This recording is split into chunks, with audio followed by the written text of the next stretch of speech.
Saludo a Rafael Fernández de Castro, él es director del Centro de Estudios México-Estados Unidos de la Universidad de California en San Diego. Rafa, ¿cómo estás? Muy buenas noches. Sorprendido, Qué querido Leo, la elección, verdad de las ¿eh? cosas, Qué elección, qué bárbaro, interesantísima, ¿no?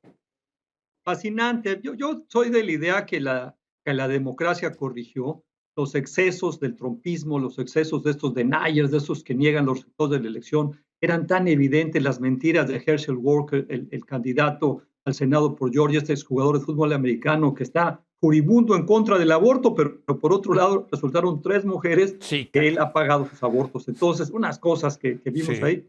Interesante, Leo. Lo difícil de esta entrevista es que no sabemos qué va a pasar todavía. ¿Quién se va a quedar con las mayorías? Pues mira, Me yo parece que los les republicanos, decía en la mesa pasada que ahorita, por lo menos en las apuestas, le están dando un 80% de probabilidad a los demócratas de quedarse con el Senado y desde luego más del 90% a los republicanos de quedarse con la Cámara de Representantes. Creo que va por ahí, ¿no? ¿No estás te de la acuerdo? compro, Leo. Sí, Puede suceder, digamos, puede suceder que pierdan, que un partido se quede con las dos casas. Todavía puede suceder, pero lo más sí, seguro es que efectivamente los republicanos se hagan de la Casa de Representantes así y es. los demócratas se queden con el Senado. De ser así, Leo, vamos a implicaciones para México. Sí, Yo diría, venga. la primera implicación no tiene tanto que ver con México, Leo, sino tiene que ver con la gobernabilidad de Estados Unidos. Lo Sí, que México quiere es un vecino que le vaya bien, un vecino pudiente. Y la verdad es que si los republicanos se apoderan de la Cámara Baja, el vocero va a ser un señor que se llama Kevin McCarthy, que es un furibundo trompista del estado de California, de aquí, o sea, también mira. California da sus trompistas y este es uno. Sí, sí, sí. Y yo te diría, ahí lo más preocupante es el impasse, un impasse legislativo que va a llegar, yo te diría, a ingobernabilidad. Gentes muy cercanas a McCarthy, Ujú. como Marjorie Taylor Greene, esta furibunda de extrema derecha legisladora de Georgia que se reelige fácilmente, ella ya ha dicho, vamos a ir por Biden, le vamos a hacer un juicio de impeachment. ¿Tú te imaginas, Leo, que la Cámara Baja vota por un juicio de impeachment para Biden? Es decir, se quieren desquitar de que los Sí. demócratas le hicieron 2 juicios de desafuero al presidente Trump.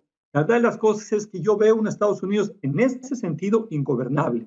Entonces, eso es mi primera preocupación. Pero déjame En relación decirte, con, el hecho de que se queden los demócratas con el Senado, ahí van a tener su valladar, digamos, ¿no? Se van a topar con un Senado que va a parar, porque el juicio de impeachment se hace en el Senado, ¿no? Entonces, los representantes pueden impugnar al presidente, pero al final, pues no va a prosperar esto en el Senado, Rafa.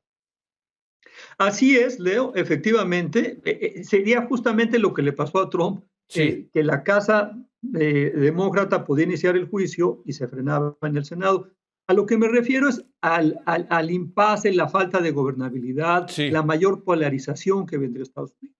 Lo sí. que queremos es un Estados Unidos con Estado, que lo ha logrado Biden, un Estados Unidos que acaba de pasar 2 legislaciones importantísimas, el acta de los semiconductores, el acta para reducir la inflación, que realmente está creando una política industrial de Estados Unidos que realmente le están compitiendo a China. Todo eso me parece. Y Ujú. lo más terrible en el mundo, y ya lo dijo Kevin McCarthy, el que sería el Sí. líder de la Cámara Baja, no va a haber un cheque en blanco para Ucrania. Eso es terrible porque es darles opciones a Rusia. Eso es debilitar a la Sí, OTAN, caray. debilitar la Alianza Atlántica que también la ha consultado nuevamente Biden. Así es. Entonces, bueno, sí, claramente, y lo mencionamos también la mesa pasada, se va a complicar mucho la gobernabilidad, pero creo que las expectativas es que se iba a convertir en pato cojo el presidente Biden. Yo no lo veo tan cojo ya, ¿no? Reteniendo el Así es, Senado, mira, ¿no?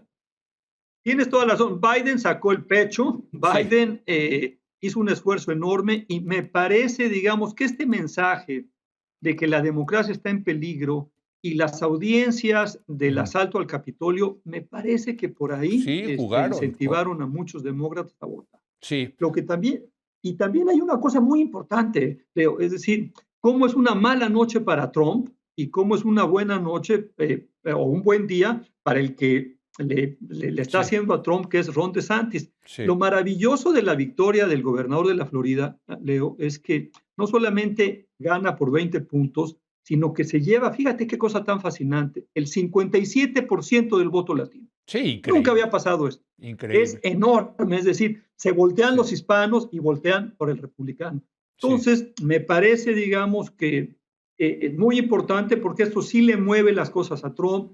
Si llegaran a perder el Senado los republicanos, es probable que se lo achaquen a Trump y sería el segundo Senado que pierden, porque en 2020 perdieron el Senado, o sea, perdieron la segunda vuelta en Georgia, que seguramente va a volver a pasar, porque Trump, en lugar de apoyar a los candidatos de Georgia, se la pasó diciendo, nos robaron la elección, y entonces los demócratas hicieron su chamba y ganaron esos 2 escaños, y por eso ha tenido el 50-50 que le da la mayoría a el partido en la Casa Blanca, Rafa, el partido de Biden. Nos quedan 4 minutos y sí quiero seguir con el tema de implicaciones para México. Yo te diría, la más importante sería, vamos a tener una frontera muy dura. Ya dijo McCarthy que va a mandar tropas a la frontera. No le alcanza para eso, pero sí le alcanza para dar muchos recursos a la patrulla fronteriza, sí le alcanza para insistirle y para perjudicar cualquier esfuerzo de Biden por suavizar el tema migratorio. Hay que decirlo, ha habido una crisis permanente desde que llegó Biden. Biden ha sido por lo menos incierto en el tema migratorio y se la van a cobrar y viene un reforzamiento brutal en la parte migratoria. Segundo, me parece que en esa mayoría hay 2 temas muy importantes del TEMEC, del acuerdo hijo del NAFTA o del TELECAN, el tema de la reforma laboral en México y el tema de la reevaluación en 2026 del propio tratado.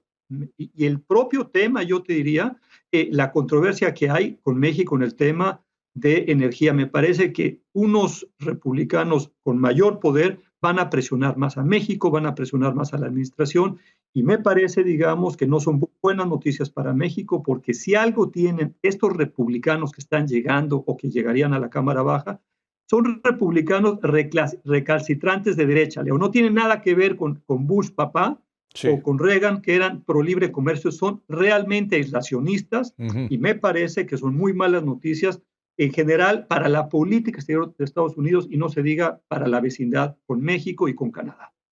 Pues muy bien, gracias querido Rafa, impresionante, qué interesante, qué barbaridad, qué polarización, ya llevamos varias. ¡Qué bárbaro! Es impresionante, pero sí. Pues, en 2 trincheras y no se mueven para nada. No se mueven. Nada. Lo interesante es que la trinchera con más jóvenes, y ya luego hablamos de esto, Leo, pero me gustó mucho cómo Barack Obama se quita los guantes y empieza a hablar fuerte, y empieza a hablar fuerte en contra de los republicanos. Ese Barack Obama, qué bueno que se quitó los guantes, Leo. La verdad, me fascinaron sus discursos, sobre todo en Arizona, diciendo, aquí se acaba la democracia si ustedes votan por estos 4 candidatos republicanos.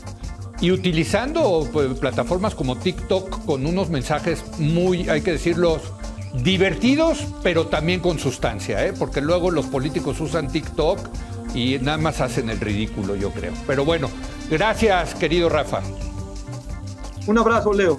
Gracias a Rafael Fernández de Castro. Y ahora vamos a regresar a México y a platicar con Valeria Moy del presupuesto de egresos de la Federación.